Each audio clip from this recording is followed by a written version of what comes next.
Baik, Shalom. Berjumpa lagi dengan saya Agustinus Mudapa dalam Mutiara Iman pada saat ini. Dan sebelum kita masuk dalam pemberitaan firman Tuhan, kita akan bersama-sama berdoa. Kita minta pimpinan tuntunan Roh Kudus menyertai dalam pemberitaan firman Tuhan melalui Mutiara Iman pada saat ini. Kita berdoa.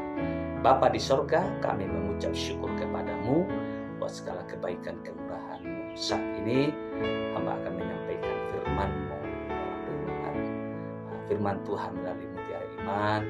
Tuhan tolong, Tuhan berkuasa melalui kebenaran firman-Mu. Setiap mereka yang mendengarkan dan menyaksikan lewat Mutiara ini diberkati oleh Tuhan. Terima kasih Tuhan Yesus, kami mengucap syukur dan kami akan mendengarkan firman Tuhan dalam nama Yesus. Amin. Baik Bapak Ibu yang dikasihi oleh Tuhan Yesus, saya akan mengambil firman Tuhan yang kita baca bersama-sama pada saat ini dalam kitab Yosua pasal 1 ayat 1 sampai dengan ayatnya yang ke-9. Saya akan menyampaikan firman Tuhan ini Yosua pasal 1 ayat 1 sampai dengan ayat yang ke-9. Saya akan bacakan bagi kita. Perintah Tuhan kepada Yosua untuk merebut tanah Kanaan. Sesudah Musa hamba Tuhan itu mati, berfirmanlah Tuhan kepada Yosua bin Abdi Musa itu demikian. Hambaku Musa telah mati, sebab itu bersiaplah sekarang. Seberangilah sungai Yordan ini engkau dan seluruh bangsa ini menuju negeri yang akan kuberikan kepada mereka, kepada orang Israel. Setiap tempat yang akan diinjakkan oleh telapak kakimu kuberikan kepadamu, seperti yang telah kujanjikan kepada Musa. Dari padang gurun dan gunung Libanon yang sebelah sana itu sampai sungai besar, yakni sungai Efrat, seluruh tanah orang Het, sampai ke laut besar di sebelah matahari terbenam, semuanya itu akan menjadi daerah. Seorang pun tidak akan dapat bertahan menghadapi engkau seumur hidupmu. Seperti aku menyertai Musa, demikianlah aku akan menyertai engkau. Aku tidak akan membiarkan engkau dan tidak akan meninggalkan engkau. Kuatkan dan teguhkan hatimu, sebab engkaulah yang akan memimpin bangsa ini memiliki negeri yang kujanjikan dengan bersumpah kepada nenek moyang mereka untuk diberikan kepada mereka. Hanya kuatkan dan teguhkanlah hatimu dengan sungguh-sungguh.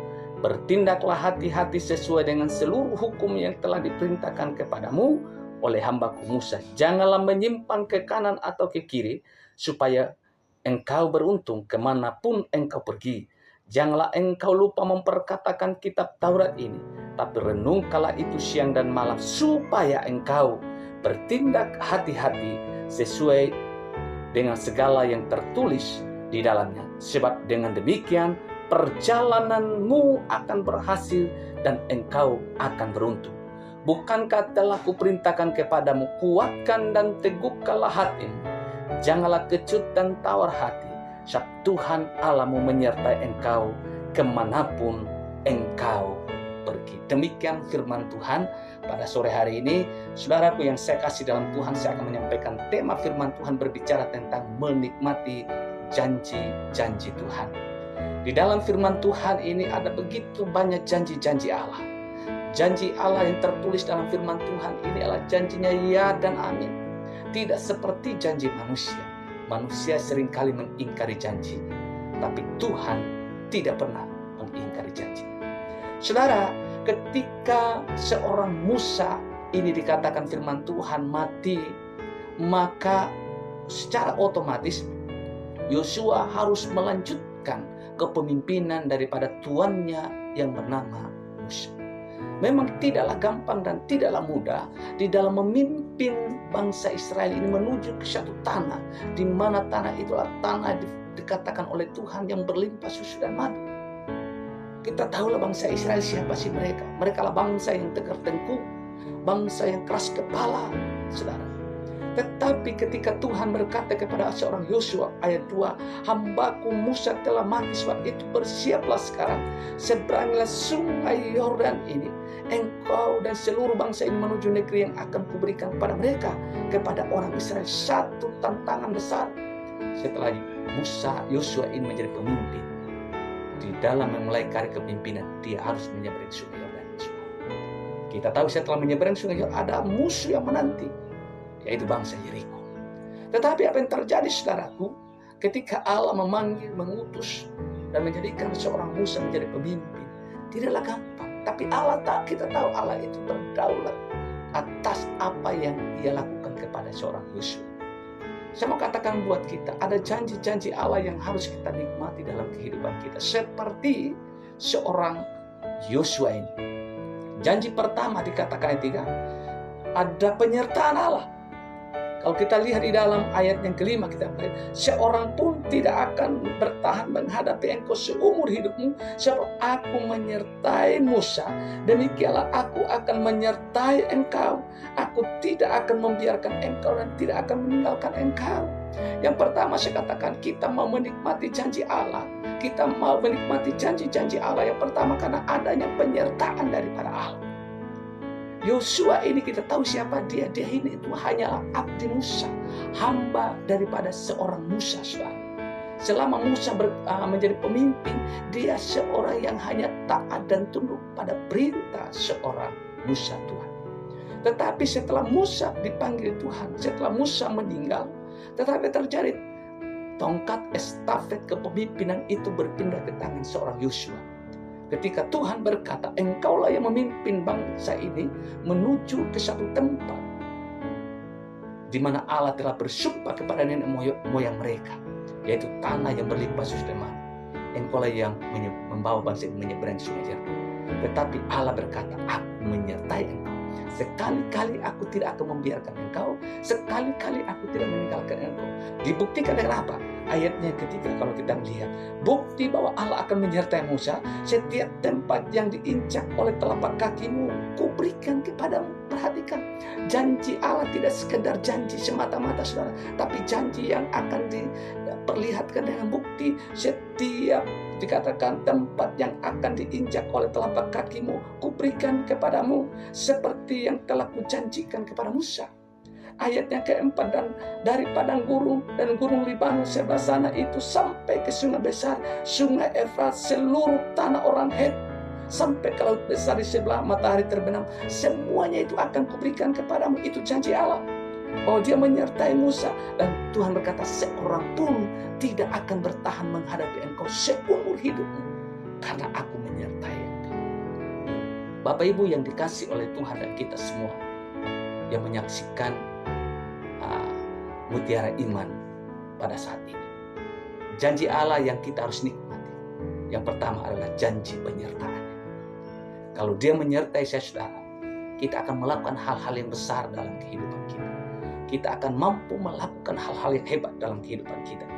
Yang kedua, janji yang pertama adalah ada janji penyertaan. Janji yang kedua, ayat yang ke-6 saya bacakan buat kita. Kuatkan dan teguhkanlah hatimu, sebab engkaulah yang akan memimpin bangsa ini memiliki negeri yang kujanjikan dengan sumpah kepada nenek moyang mereka untuk diberikan kepada mereka. Hanya kuatkan dan teguhkan hatimu. Pengulangan kata yang sama, kuatkan dan teguhkan hatimu, diulangi dalam pembacaan pasal 1 ada 3 kali. Kalau dalam pembacaan firman Tuhan, pengulangan kata yang sama mengandung sebuah penegasan, mengandung satu pesan Tuhan yang sangat penting. Bahkan di dalam pembacaan kita, bukan saja sekedar pesan, ada penegasan dan ada peneguhan daripada Tuhan. Kuatkan dan teguhkan, kuatkan dan teguhkan, kuatkan dan teguhkan. Mengapa, saudara? Kuatkan dan teguhkan. Memang memimpin bangsa yang tidak mudah. Memasuki tanah Kanaan, tanah yang berlimpah susu dan madu, tidak mudah.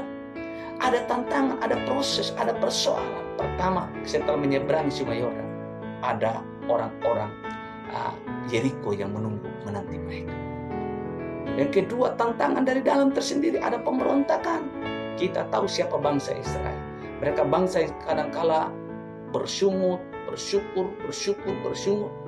Dengan bersungutnya mereka, kadangkala mereka menentang Musa, melawan Musa. Bahkan mereka, jangankan Musa, Tuhan saja mereka lawan. Dan ini tantangan terbesar bagi seorang Yosua. Tetapi Tuhan berkata kepada Yosua, hanya satu, kuatkan dan teguhkan hatimu. Ayat yang ke-6, kuatkan dan teguhkan hatimu, sebab engkaulah yang akan memimpin bangsa ini memiliki negeri yang kujanjikan dengan bersumpah kepada nenek moyang mereka. 7 juga diulangi, hanya kuatkan dan teguhkan hatimu dengan sungguh-sungguh. Tuhan memberikan satu penegasan sekaligus peneguhan kepada seorang Yosua. Kuat dan teguhkan hati. Karena apa? Karena ada begitu banyak tantangan, ada begitu banyak persoalan, ada begitu banyak proses di dalam memimpin bangsa Israel. Saya mau katakan buat kita, untuk menikmati sesuatu tidak semudah kita membalikkan telapak tangan kita. Menikmati berkat Tuhan tentu ada proses, tentu ada tantangan, tentu ada hal-hal yang kita harus hadapi. Tapi ingatlah janji Tuhan. Ketika Tuhan berkata kuat dan teguhkan hati, kita tidak berjalan dengan sendirian. Yang pertama tadi, Tuhan katakan aku menyertai.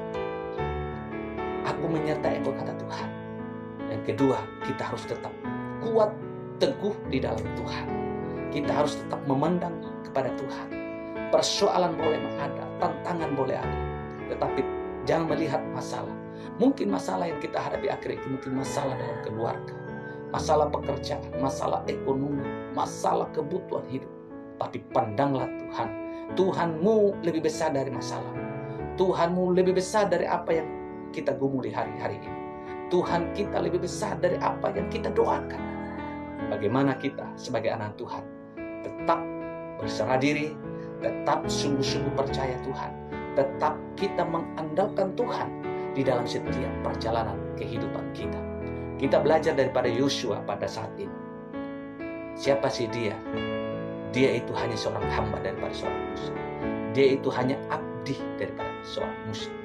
Tetapi ketika kepemimpinan itu dipercayakan Tuhan untuk memimpin bangsa ini masuk kepada tanah perjanjian, tanah Kanaan, tanah yang berlimpah susu dan madu, dia harus bekerja dengan keras.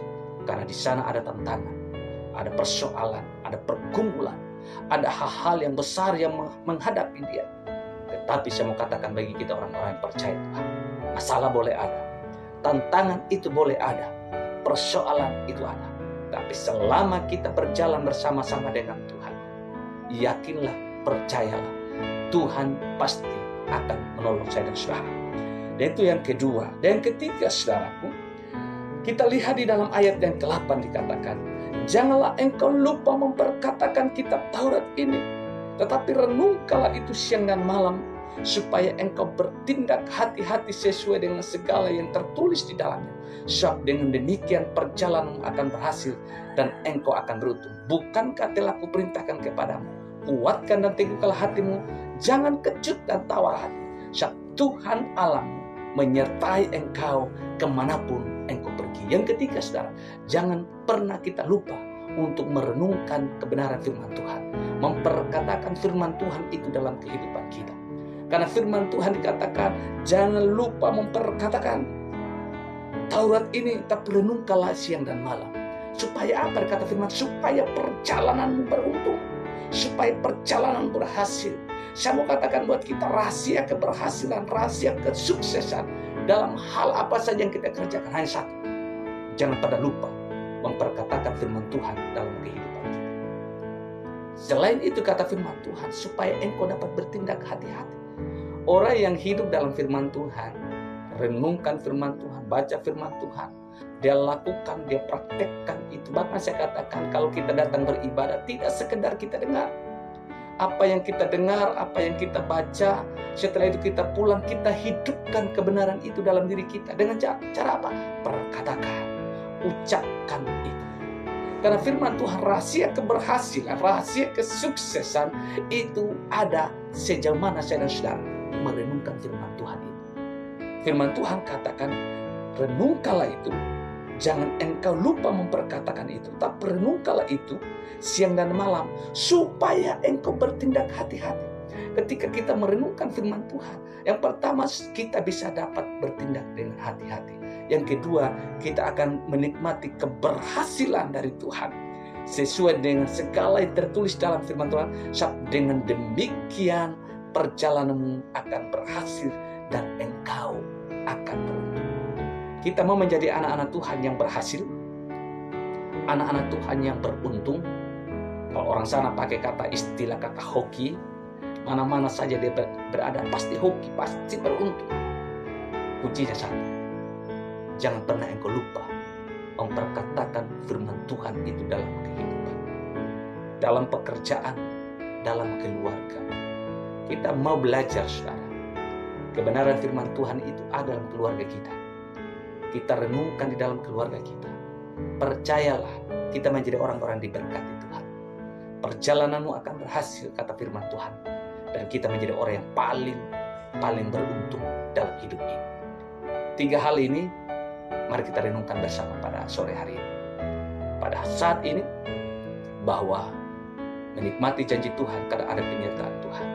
Yang kedua, tetap kuat dan teguh dalam menghadapi berbagai macam tantangan yang ada di depan kita. Dan yang ketiga, jangan pernah lupa memperkatakan kebenaran itu dalam kehidupan. Karena orang yang perkatakan kebenaran, dia pasti akan bertindak hati-hati. Yang kedua, orang yang perkatakan kebenaran, perjalanannya akan berhasil dan dia menjadi orang yang paling beruntung di dalam hidupnya. 3 hal ini, biarlah itu menjadi renungan buat kita dan menjadi berkat bagi kita semua. Mari kita bersama-sama berdoa untuk mengakhiri pemberitaan firman Tuhan. Bapa, di dalam nama Yesus, kami telah merenungkan kebenaran firman. Kami mau menikmati janji-janji Tuhan yang tertulis dalam firman. Karena janji-Mu adalah ya dan amin. Oleh karena itu Tuhan, mari berkarya dalam kehidupan kami. Biarlah kami semakin percaya bahwa hidup ini tidak pernah kami sendirian menghadapi berbagai macam pergumulan hidup. Ada Tuhan yang menyertai kami, yang memberikan peneguhan bagi kami. Karena kami tahu, kami nikmati berkat Tuhan. Kami harus mengalami proses. Kami harus menghadapi berbagai macam tantangan. Kami harus menghadapi berbagai macam ujian. Dan ajari kami Tuhan untuk terus memperkatakan kebenaran itu dalam kehidupan kami. Ketika kami perkatakan firman-Mu itu dalam hidup kami, dalam keluarga kami, dalam pelayanan kami, dalam tugas dan tanggung jawab kami, apa saja Tuhan, kami akan bertindak hati-hati. Kami akan berhasil. Kami akan beruntung kemanapun saja kami berada. Terima kasih ya Tuhan Yesus buat kebenaran firman pada sore hari ini yang sudah memberkati dan meneguhkan kami semua. Dalam nama Yesus kami berdoa. Haleluya. Amin.